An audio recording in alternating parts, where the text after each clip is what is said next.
Hello everyone. ಹಬ್ಬದ ಕೆಲಸ ಮಧ್ಯದಲ್ಲೂ ಹಬ್ಬದ ಬಟ್ಟೆ ತೊಗೊಳ್ಳೇಬೇಕಲ್ವ, ಹಾಗಾಗಿ ಶಾಪಿಂಗ್ ಅಂತ ಬಂದ್ವಿ. ಫಸ್ಟ್ ಸ್ಯಾರೀಸ್ ತೊಗೊಳ್ಳೋಣ ಅಂತ ಅಂದ್ಕೊಂಡು ನಾನು ಯೂಶ್ವಲಿ ಕಾಲೇಜ್ ವೇರ್ಗಾಗಿರ್ಬೋದು, ಫಂಕ್ಷನ್ಸ್ ವೇರ್ಗಾಗಿರ್ಬೋದು, ಯಾವುದೇ ಥರ ಸೀರೆ ತೊಗೊಳ್ಳೋದಿದ್ರು ನಾನು ಇದೇ ಶಾಪಲ್ಲಿ ತೊಗೊಳ್ಳೋದು ಯಾವಾಗಲೂ. ಚಿಕ್ಕವನೇ ಸ್ಯಾರಿ ಸೆಲೆಕ್ಟ್ ಮಾಡಿ, ಅಮ್ಮ ಇದೇ ಸ್ಯಾರಿ ತೊಗೊಳಮ್ಮ ತುಂಬ ಚೆನ್ನಾಗಿದೆ ಅಂತ. ನನಗೂ ತುಂಬಾ ಇಷ್ಟ ಆಯಿತು. ಸೊ ಹಾಗಾಗಿ ಅದೇ ಸ್ಯಾರಿ ಪರ್ಚೇಸ್ ಮಾಡಿಕೊಂಡೆ. ನೆಕ್ಸ್ಟು ಮಕ್ಕಳಿಗೆ ಅಂಥೇಳಿ ಕಿಡ್ ಶಾಪಿಗೆ ಬಂದ್ವಿ. ಮಕ್ಕಳಿಗೆ ಬಟ್ಟೆ ಸೆಲೆಕ್ಟ್ ಮಾಡೋದು ತುಂಬಾ ಕಷ್ಟ.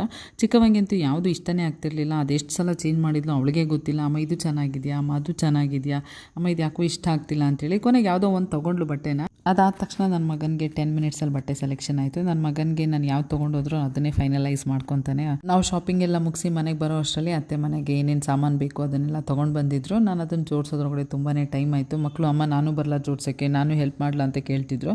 ಸರಿ ಬನ್ನಿ ಅಂತಂದರೆ, ಯಾಕಂದರೆ ಅವ್ರಿಗೆ ಒಟ್ಟಾರೆ ಓದೋದೊಂದು ಇಷ್ಟ ಇಲ್ಲ, ಓದೋದು ಬಿಟ್ಟು ಇನ್ನೆಲ್ಲ ಮಾಡಬೇಕು. ಸಾಧಾರಣ ನಾನು ಹಾಲಿನ ಕೆನೆನ ಡೈಲಿ ತೆಗೆದಿಡ್ತಾ ಇರ್ತೀನಿ. 15 ಡೇಸ್ ಆದಮೇಲೆ ಅದನ್ನು ಬೆಣ್ಣೆ ಮಾಡಿ ತುಪ್ಪ ಮಾಡ್ಕೊತೀನಿ. ತುಂಬಾ ಟೇಸ್ಟಿಯಾಗಿರುತ್ತೆ, ಆರೋಗ್ಯಕ್ಕೂ ತುಂಬಾ ಒಳ್ಳೆಯದು. ಥ್ಯಾಂಕ್